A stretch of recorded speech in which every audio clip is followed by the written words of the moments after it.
Oh man, this is a life and center watching a man pump the grease pits. Ah, yummy. The smell from this far away is quite nice, I'm telling you. Sheesh. Sitting here, we got our feet up. Yep, we're having a good old time, as you can tell. Or maybe not.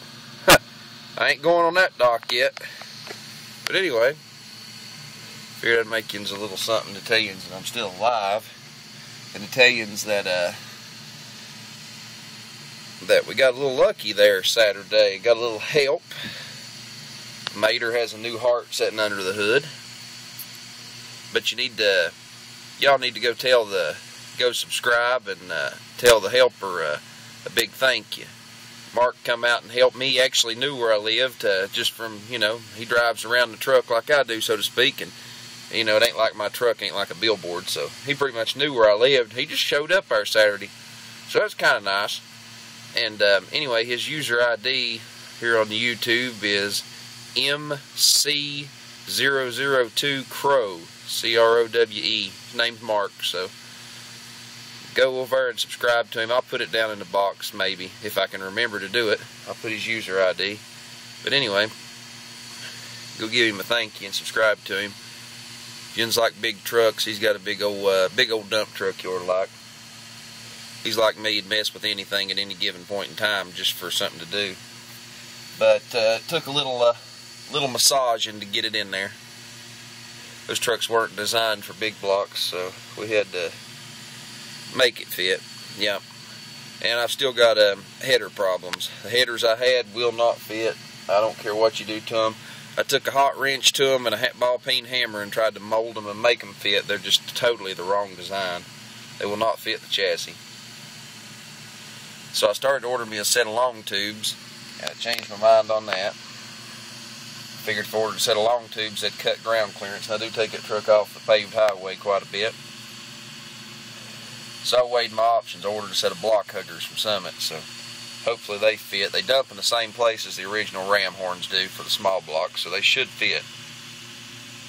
Appears my distributor is going to fit just fine. I'm going to actually have a bracket for my air conditioner instead of a homemade one. Wow, I love it. And it appears that everything's going to work out just fine. Only loose ends I've really got to tie up is my water neck is a different size, of course, than what hoses I can buy. But I think I figured out how to fix that.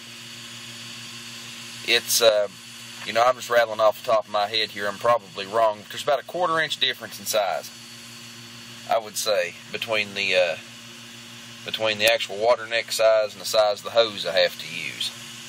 But there's a little trick that I think I'm going to do.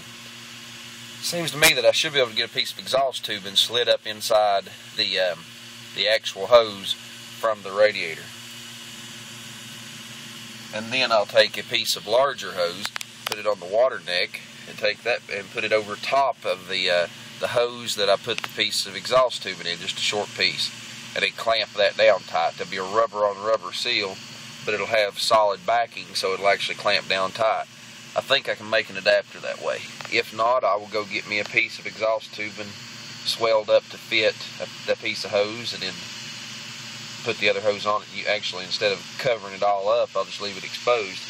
Those trucks originally had what was basically exhaust tubing for an upper hose anyhow, so it's no big deal. I can figure that out. But now what sucks is I'm probably going to wait till Thursday on my headers, so I'm kind of behind the 8 ball, and the truck's going to be down over a week. But that's what you run into when you start putting stuff in that don't belong. So anyway, I've rambled on for 4 minutes. Go over and tell Mark thank you, and wish me luck on getting the headers to fit, because that's about the only option. I don't have a junkyard at my disposal full of big blocks. It ain't the 90s anymore, so I can't just go jerk manifolds off the stuff and try to find something that'll fit. Anyway, see y'all.